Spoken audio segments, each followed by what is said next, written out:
നാളെ രാവിലെ ഹോമിയോപ്പത്തിന് പുറപ്പെടണം. ശരിയപ്പ. അപ്പ എന്താന്ന് പറയേ? തീയും മറക്കുന്നുണ്ട്. എന്നാൽ ഹോമിയോപ്പത്തിന് ആട്ടുകുട്ടിയുടെ ദൈവം തനിക്കുള്ള ഹോമിയോപ്പത്തിന് നാട്ടുകുട്ടിയെ കരുതിക്കൊള്ളും. ശരിയപ്പ.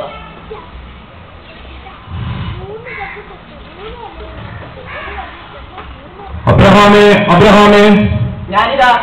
ബാലന്റെ മേൽ കൈവയ്ക്കരുത്, അവനോട് ഒന്നും ചെയ്യരുത്. നിന്റെ ഏകജാതനായ മകനെ തരുവാൻ നീ മടിക്കായതുകൊണ്ട് നീ ദൈവത്തെ ഭയപ്പെടുന്നു എന്ന് ഞാൻ അറിയുന്നു. ഇത് ഒരു ഭൂതകാല ക്രിയയാണ്. ഇനി വർത്തമാനത്തിലേക്ക് നമുക്ക് കടന്നു വരാം. വർത്തമാനത്തിലേക്ക് നിങ്ങളെ ക്ഷണിച്ചു കൊടുക്കും.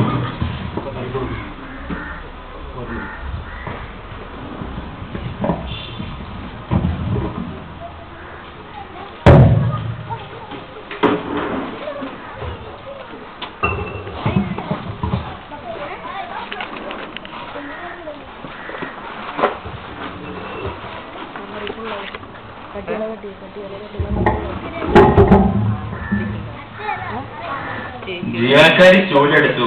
നിയമം ഭയന്ന് പ്രസിഡന്റ് പറഞ്ഞു.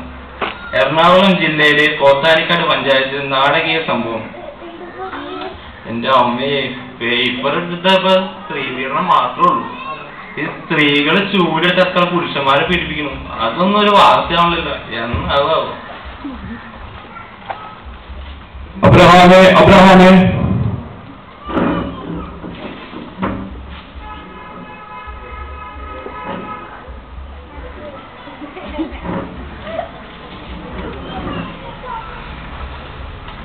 എടി മറിയേ, മറിയേ,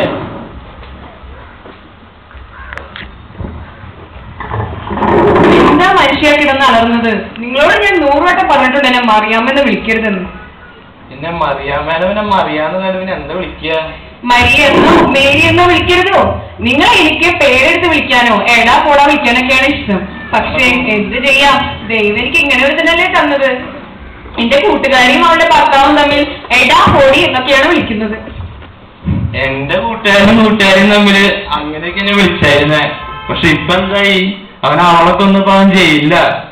അതൊക്കെ പോട്ടെ, നിങ്ങൾ തന്നെ എന്തിനാ വിളിച്ചേ? ഞാൻ പത്രം വായിച്ചു കഴിയുമ്പോ ആരോ വിളിച്ചു. ആരാന്ന് മനസ്സിലായില്ല. നിങ്ങളിപ്പൊ ഞാനല്ലാതെ ആര് വിളിക്കാനാ? അല്ലെ സത്യമായിട്ട് എന്നെ ആരോ വിളിച്ചു. ആരുമാവോ? എങ്കിൽ ഇനി വിളിക്കുമ്പോൾ എന്തോ ഞാനിവിടെ ഉണ്ടെന്ന് പറഞ്ഞു നോക്കൂ. ആ ശരി. അബ്രഹാമേ, അബ്രഹാമേ, എന്തോ ഞാനിവിടെ ഉണ്ട്. കൊയ്ത്ത് വളരെയുണ്ട്, വേലക്കാരോ ചുരുക്കം. അതിനിപ്പോ ഞാനെന്ത് ചെയ്യാനാ കർത്താവേ?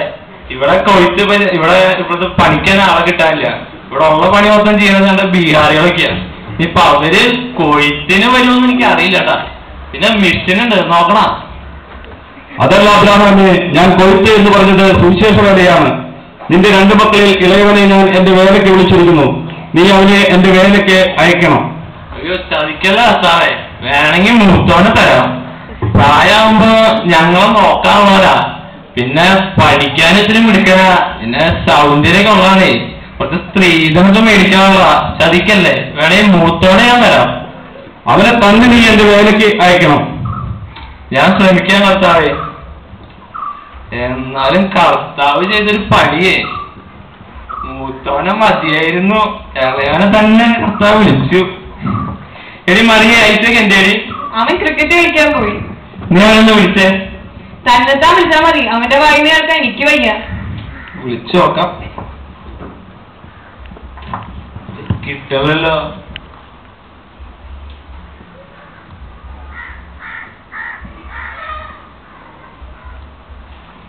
ആ ഐസക് ആണോടാ? ഞാനാണ് പപ്പയാ. എന്റെ നമ്പർ വെച്ചിട്ട് പപ്പയ്ക്ക് ഒബാമ കേട്ടോ. നീ ഒന്ന് പെട്ടെന്ന് വീട്ടിലേക്ക് വന്നേ, ഒരു കാര്യം പറയാനുണ്ട്. അതെന്തിനാ? ഇവിടെ നാട്ടിനടക്കും, അത് കഴിഞ്ഞു വരാം. പപ്പ കാര്യം പറ. കർത്താവ് ദൈവവേലയ്ക്ക് വിളിച്ചാലും പറഞ്ഞ അവൻ ആ വഴിക്ക് പോവാ. വരുത്താം. നീ വന്നേ, നിനക്ക് ഇഷ്ടമുള്ള ചിക്കൻ ഫ്രൈ മേടിച്ച് വെച്ചിട്ടുണ്ട്. പക്ഷിപ്പന്നെ കൂലിയാകും, എന്നാലും ഞാൻ കളി കഴിഞ്ഞു വന്ന് കഴിച്ചോളാം. ഷവർമ വാങ്ങി വെച്ചിട്ടുണ്ട്. അത് രണ്ടുപേരും കൂടി കഴിച്ചോ, ശല്യം തീർന്നു കിട്ടും. നിനക്ക് ഇഷ്ടമുള്ള ഐഫോൺ ഞാൻ വാങ്ങി വെച്ചിട്ടുണ്ട്. വേണമെങ്കിൽ ഫോണിൽ ഞാൻ ചേട്ടന് കൊടുക്കൂട്ടോ.